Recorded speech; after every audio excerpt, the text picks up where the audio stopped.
course. Thank you, Asbet. Actually, he was talking about me, and I had the sound down. Oh boy.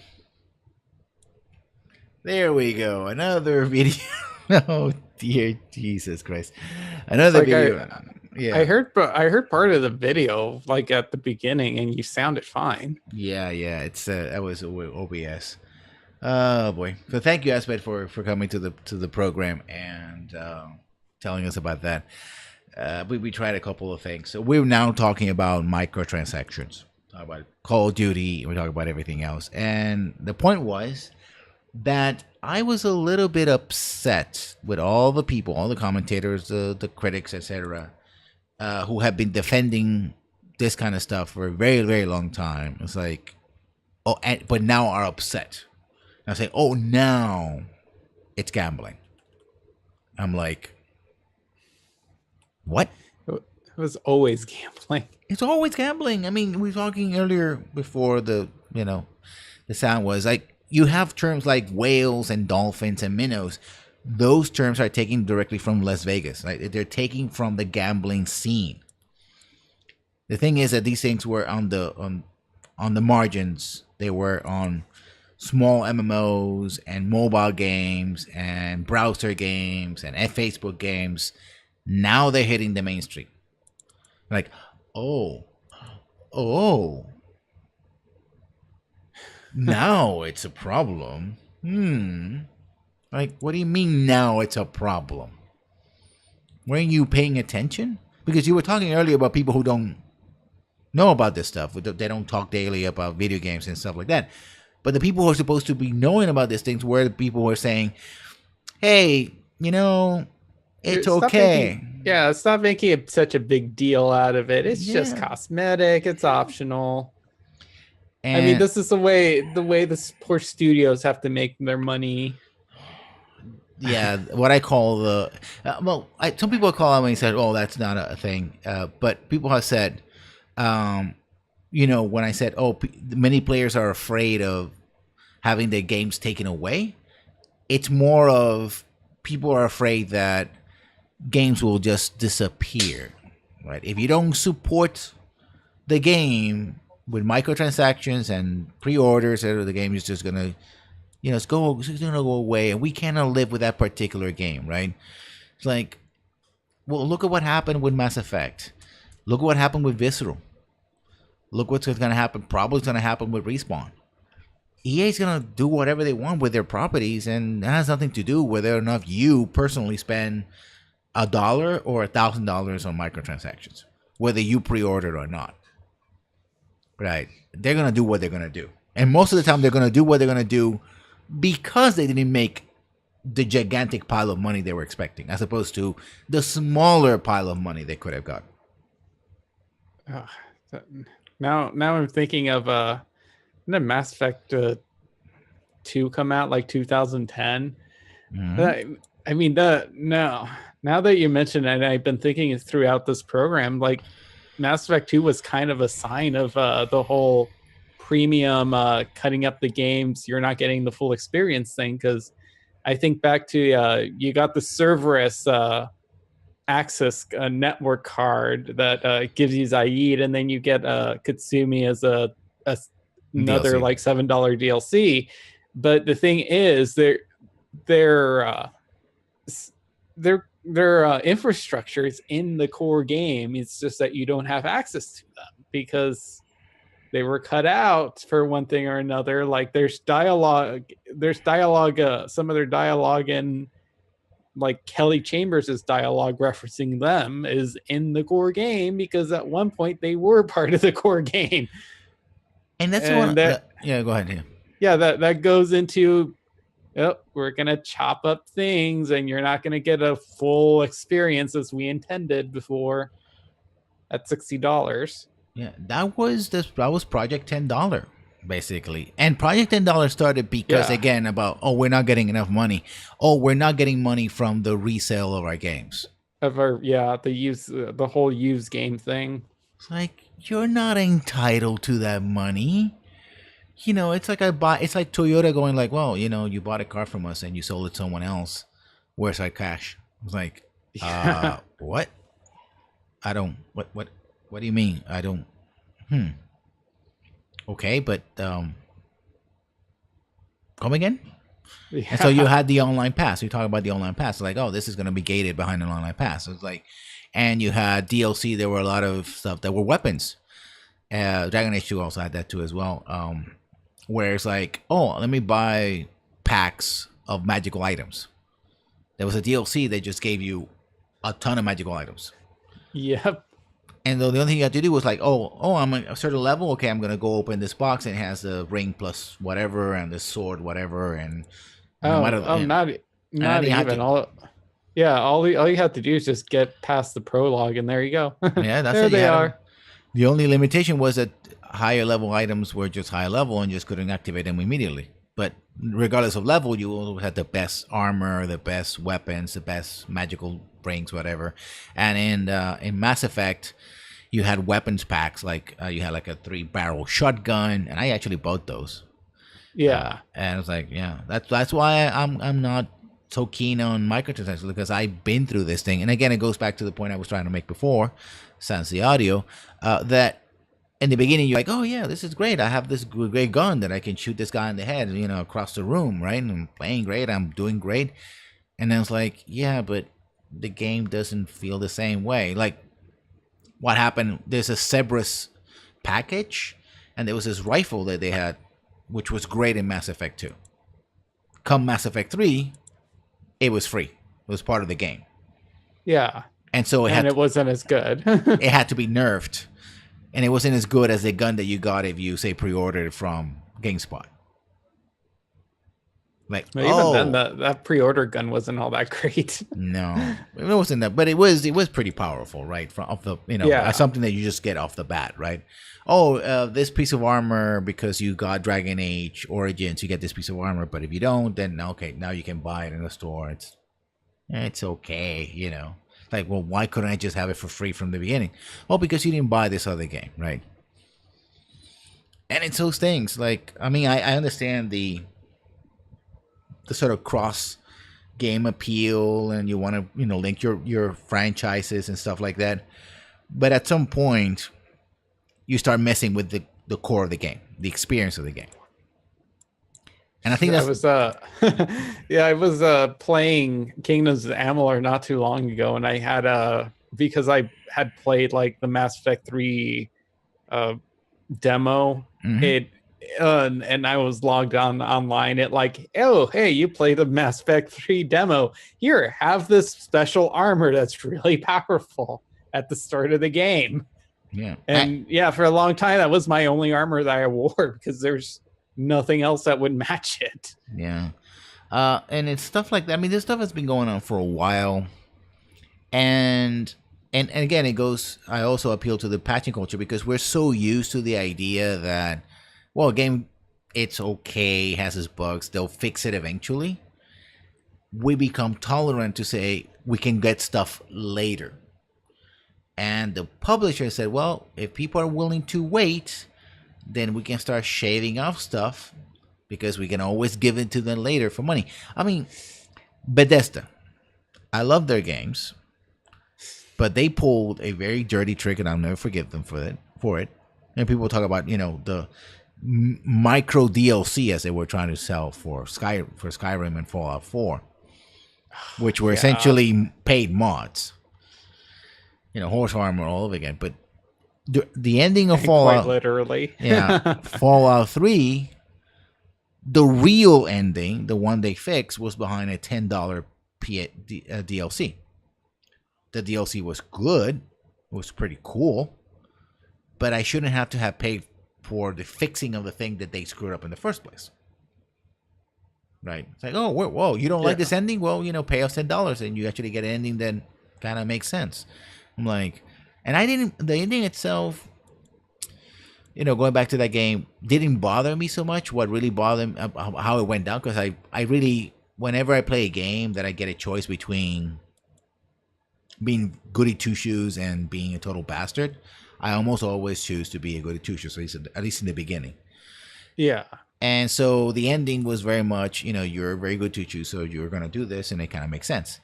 What didn't make sense to me was that they slammed the door on the sandbox. Like, I just want to keep playing the game because there's a bunch of stuff, Yeah.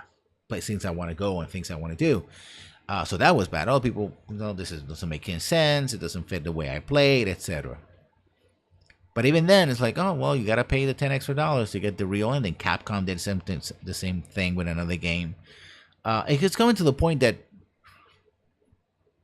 not publishers necessarily, but developers can earn brownie points by saying, "Oh no, we don't have loot boxes. Oh no, we are gonna do this. Oh no, we're not gonna do that."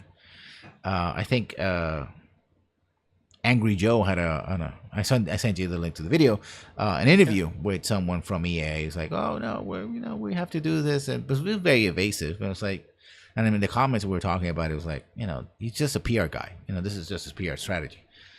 Yeah. EA wants what EA gets until EA doesn't get it anymore, right?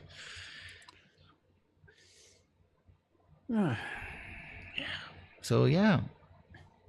Let's talk about a game that isn't like that you have been playing. Divinity 2. Talk to me about that game. So, I've been so engrossed into this game. I've probably put well over, like, I want to say well over 200 hours, and I'm not even into Act 3 yet. I've been playing it with my boyfriend as a co-op, and then I've been playing my own campaign. And so I'm just kind of going through that in my own pace. It is just there's so much content. You were talking about how you didn't want to, you're a little intimidated about getting into the Witcher 3 with how knowing how big this was. I was not expecting this game to be as big as it was. And just in terms of how the scale of the world. And the first map is pretty big, and then you move to an even bigger map later on. And it's so fascinating. Then you meet up with a bunch of companions too, or you don't have to pick them up, and they all have their interesting stories. You can play the level of customization that you're offered is interesting too. So many freaking dialogue options, and all affected by your tags, which is like, oh, are you human? Are you an elf? Are you undead? What's your background? Are you intelligent? Are you barbaric? What's your class or kind of abilities do you have? It is just so engrossing. I'm kind of trying to play on one of the hardest difficulties. I kind of made that mistake. I was like, well, I'm liking it so far on normal with my boyfriend. Let me try like going tactician, and I am getting my butt kicked. And I am just, it has got me just trying to micromanage everything, and I get so obsessive compulsive on it. Because I'm like, oh no, I got a grudge through these battles, but it makes it so worth it. It's like, I made it through the skin of my teeth. And now I can progress the story more. But it is so entertaining. And I think that's the thing is like with Divinity 2 is what people are now calling AA games, right? A sort of middle between indie games and AAA games. And in a sense, AA games are the games that are done the way games used to be made and sold up to the 2000s, right? Imagine that game in the hands of a AAA industry. And you don't have to imagine I haven't you very far because we got Shadow of War, which essentially is, we're going to make this huge game with this huge map, and you're going to have all these options. And it actually doesn't even have as much content as because I played a Divinity Original Sin. I played a little bit of it. I found it, again, a bit intimidating. I wanted to play with friends and stuff like that, but I couldn't get anybody to play with me. I guess I'll pick up Divinity 2 and see what happens. But it doesn't feel the same way. I played Shadow of Mordor, and I found that game that was pretty big, but there was a point where it was like, I'm kind of tired. I'm going to just finish the game because I felt like I didn't actually do all the stuff, get all the powers and control the monsters. I was like, I'm just gonna finish the game because I'm done. I feel like I'm done, right? Where the way you explain a Divinity 2 is like there's always something else that's intriguing. As I want to go there, and I want to do this, and I want to, playing by yourself and you're playing with your boyfriend. Is like there's ways to play this game that are in there, and I would not want to have that sort of Damocles saying over my head, going like, well, I can only access this if I or get that skin, whatever, if I pay like $1 or something, right? Yeah. Right. I Or can actually get that armor, or I can see the combat, since it is turn based, just right for microtransactions. Oh, you want those extra action points, huh? You could extend your action point bar for $2. which just happens because that's a variation of that is the timers that many mobile games have. You can Yep. only mine so many crystals, like so you gotta wait. Oh, but I don't want to wait. Okay, I'll give you $1 so I can get the new power crystals so I can keep playing the game. So I could see that happening in that game. Or you want to go to this location? Well, that's a special DLC location that you can't go there because and it's just 5 guys sitting around the bar or something, like talking. Unlock the special brothel DLC. Yeah. No, and that's the thing. Well, with Latin Games, is that how you pronounce the studio, or Latin Studios? They their last 3 games, Divinity, well, this game, Divinity Original Sin 2, the first Original Sin, and Dragon Commander, have all been kickstarted. All of them, because I cannot see a publisher ever wanting to touch these games. Yeah. And my first game that I ever picked up by them was a Divinity 2. It's just Divinity 2, and that was for like the Xbox 360. And I believe it was Windows. And I'm kind of like that's kind of a more hacky slashy with RPG mechanics. That game was a lot of fun, and just kind of like getting their a feel for how intricate like their RPG mechanics are. They're like a level of Neverwinter Nights. I'm like, how did this first game ever get published by Microsoft or whoever? And I think that's the thing. It's like, and going back, and let's tie it all together, right? Going back to something that we were discussing beginning before, Sans Audio, we were also talking about EA and other AAA companies buying up studios to control the IP, right? And why do they want to control the IP? Because they want those IPs to fit into this business model of, huge games. And basically, we have like 3 types of games that we have right now. We have your FPSs, a la Call of Duty. Well, you have MOBAs and RTS and all that, but MOBA, because nobody could really beat, League of Legends. Everybody tried. It's like, well, there's MOBAs out there, but you only have like 1 or 2 MOBAs that are big, and everyone else is they're minnows in that ocean. Same thing happened with MMOs as well. Nobody could beat World of Warcraft. You have a lot of MMOs out there, but they're much smaller in scale. That shrunk down. Now you have your FPSs out of Call of Duty, and EA wants to do Battlefield and Battlefront, and they want to do that. You have your MMO lights, Destiny and The Division, which combine aspects of open world games, hub-based open world games, with having a largest population. And GTA 5 Online also fits in that category as well. And there, you also have to spend a lot of money, because the cool thing about being GTA Online is getting the cars, the planes, the vehicles, and the guns that make you be able to do all the cool things you can do in that world. So it's much better to just pay out for just give me a rocket launcher and I'll give you the money, straightforward.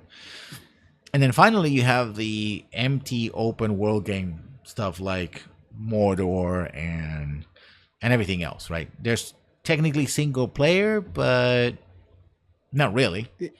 Not anymore. Not anymore. So I think that's the thing, that these studios are they keep gobbling IP so that they don't have both a competition, and it can convert them into one or more of these games. Which begs the question, what about existing studios like BioWare? You Hmm. know, I think everyone's kind of foreseeing them being next on the chopping block for hmm EA, especially Anthem doesn't meet their expectations. It can be the masterpiece. And believe me, like we're harsh like critics of BioWare, but I'm sure we both want this game to be good. We yeah, want to be entertained. But this game could be a masterpiece, but if it doesn't meet EA's arbitrary standards and quotas, I think that's it for BioWare. Mhm. Like the that's going to be the final nail on the coffin. And you talked about patching culture, like, oh yeah, they can always patch that. Well, look what happened to Andromeda. There's content missing from that game, supposedly, like the Quarian arc. Oh yeah, they'll make that DLC and or maybe even patch it in. Nope, this game failed to meet our expectations. We're just gonna kill this game off. Yeah, and also I think there's the mentality that you can swap developers, right? The developers, oh, again, because you have games that are released year by year, like Call of Duty. It's like, oh, this developer can do this Call of Duty this year, and this another can do this another year, and so it doesn't matter if it's done in Montreal or in San Jose or wherever. It's like, oh, they're just part of BioWare. They're part of EA. It doesn't matter. Do you know how to do code? Do you know how to deal with the latest engine? Okay, sure. You can deal. You know how to do art. Art and make puppets move around the screen. Okay, you can do Yeah, that. okay. Doesn't matter, You right? can't do facial animation, and don't worry about that. Yeah, it's and the thing about it is the more money you spend, the riskier these products become, which means the less risk the developers try to take, and the more they have to rely on their patching culture, which then leads people to wait, whether they're onto the shenanigans of the industry like we are. We talk about this stuff here, or not. They eventually go like, it's not even gonna be people that don't buy. I think it's people just waiting for the most part. People are going to lead to the implosion of this. This is a bubble. This has all the characteristics of a bubble. For people saying, oh, it can never end because they're making a lot of money, this is a bubble. And bubbles explode and then implode.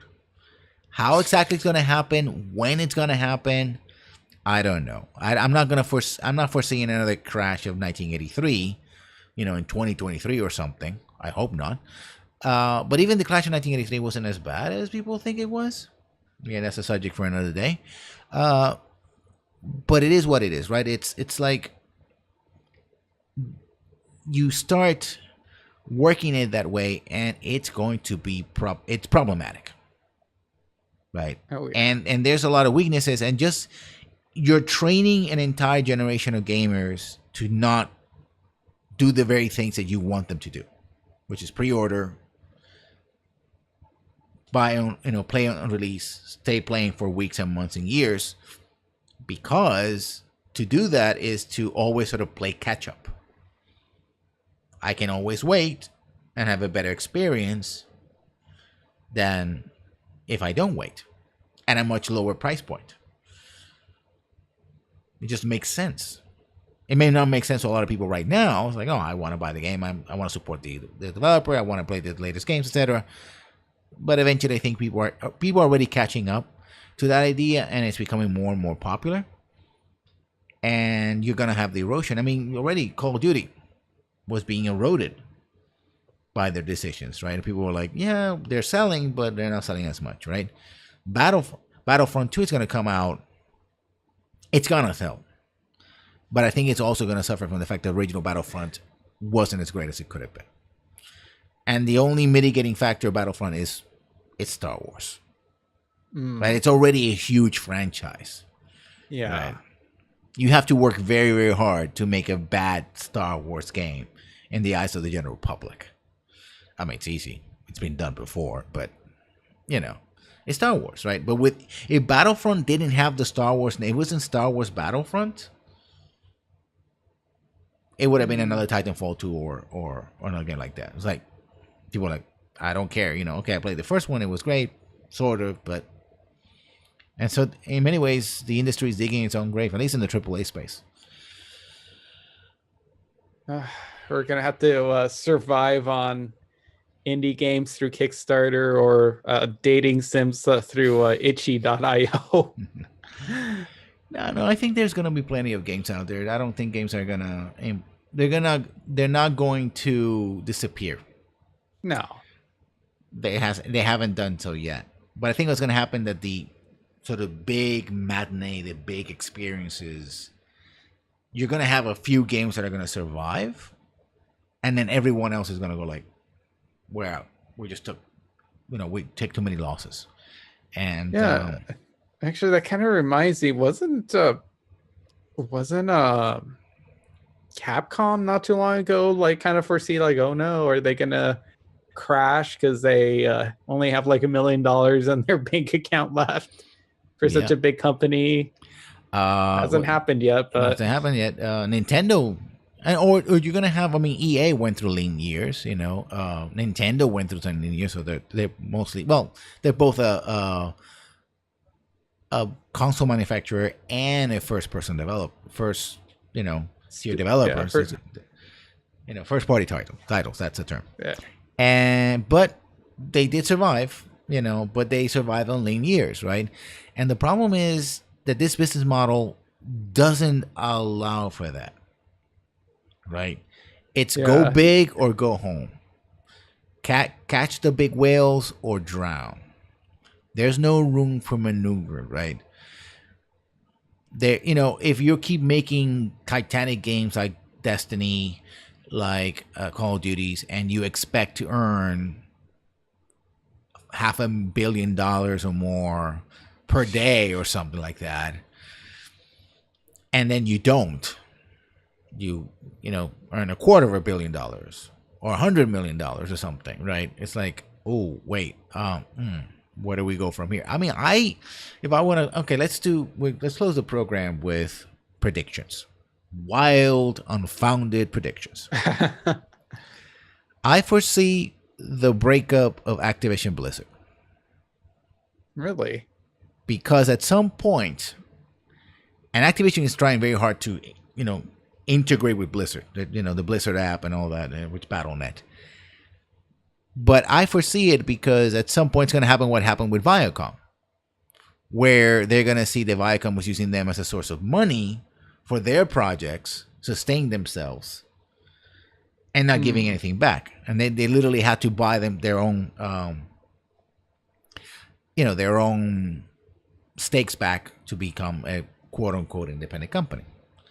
And I foresee that Blizzard's going to probably do better because they do have their own fan base of all things Blizzard, and they have this sort of unified, fan base and I don't see any Activision cons. Activision is not going to do that. And even though Call of Duty World War II is done very well, what we're going to see? We're going to see probably the next 5 years of World War II shooters again, theme shooters again, until they run that down again. More Skylander. Yeah, and action figures. As that happens, Activision is going to start grabbing money from the Blizzard side.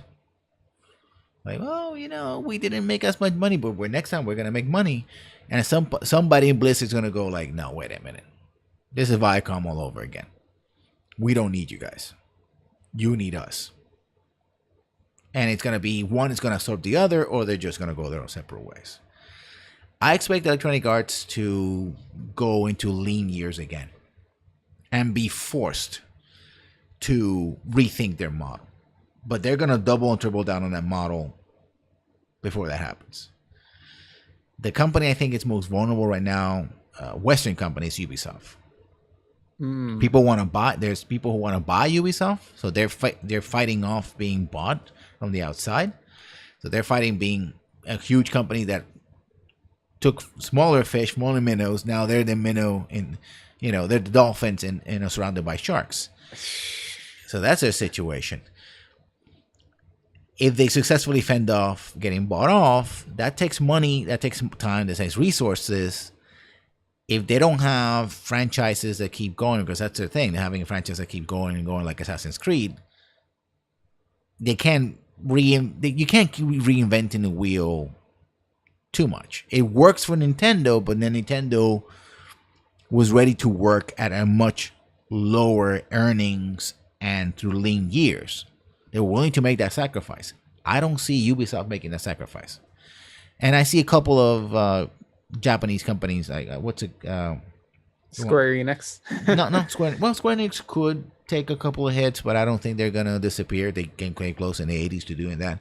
I see Capcom probably shrinking, maybe to oblivion or changing, merging with Square Enix or being bought by someone else, and perhaps also with the makers, the owners of Metal Gear Solid, which are Konami, which are Konami essentially will abandon altogether the video game industry and just go pachinko. Well, they kind of tried doing that, and I think they kind of started leaning back towards gaming again because, like, well, we're not making as much money, but of course, if the same heart isn't there, there's no point. They don't have that talent, really. Yeah. I mean, Kojima left, and other people have left, or they've been pushed out. And all the pachinko machines do make quite a bit of money, though. They make a lot of money. But I it's like we're probably gonna have one toe on one side and another, and somewhere along the lines they're gonna either decide one or the other. They're gonna okay, we're gonna go full on pachinko, we're gonna go full on games, and I think they're gonna lean on pachinko, right? Of course, those are just predictions based on, looking at the magic 8 ball, right? It's like, oh, you might be right. Oh, okay, thank you. Try again. It's predictions being what they are. They're not the thing. Which leads me to a final note in my ramblings about the people who have enabled a lot of this stuff. The critics, some of the journalists. I don't call them. They're not they didn't grease the slippery slope because the money was doing that. But they're like this that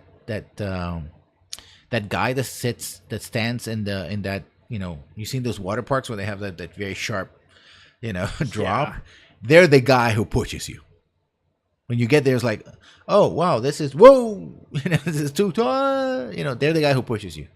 And the thing about it is that they're pushing themselves along the way, right? They're going down as well. And now they're close to the bottom and go like, oh my God, this is too much. This is gonna get regulated. This is so bad. It's like, but all those excuses that people like us were telling you that there's cosmetic and that it was bad, you were enabling this. And one of the things you said to us, like, well, you believe in the slippery slope. And it's like, well, the slippery slope is only a fallacy if it's predictive, not if it's descriptive. I think that's the key here. So that has been a very rambling discussion, which you probably get about 45 minutes of the hour and a half or so that we're going to be talking about that. Apologies for that. It's been a while since I've been on Twitch. And I've been, messing around with intros and clocks and music and all kinds of niche stuff. So I like to thank, once again, Chapelmon for being with us tonight. Hopefully it's been fun. I've missed our discussions. Yeah, hopefully we can do this again every week on Fridays at 9:00 Eastern, 6:00 Central, right? Or Mountain? Mountain. Chapelmon's time. That's on the U.S. time, or varies where you live. And as always, if you'd like to see Chapelmon, you can find him on YouTube and on Twitch under Chapelmon. That's correct? Yep. And you can find me on the Lessons Learned here on Twitch and on YouTube. And I would like anybody who's been watching this, this is sort of a personal note. I live in Puerto Rico, and as you probably know, we got hit by a massive hurricane. So I put up my Patreon page. The reason for that is that I would like to continue to do this stuff, but right now my wallet is a bit thin. That's a reality. I'm not going to hide it. And if you'd like to see more of the podcast and other videos, feel free to drop your cents on the pot and see we can help. That's all I'm gonna say about it, because I always feel a little bit squeamish about asking about this stuff. But you got to live with the situation as it stands right now. So thank you very much for being here, and I hope you have a very good night. Good night, everybody.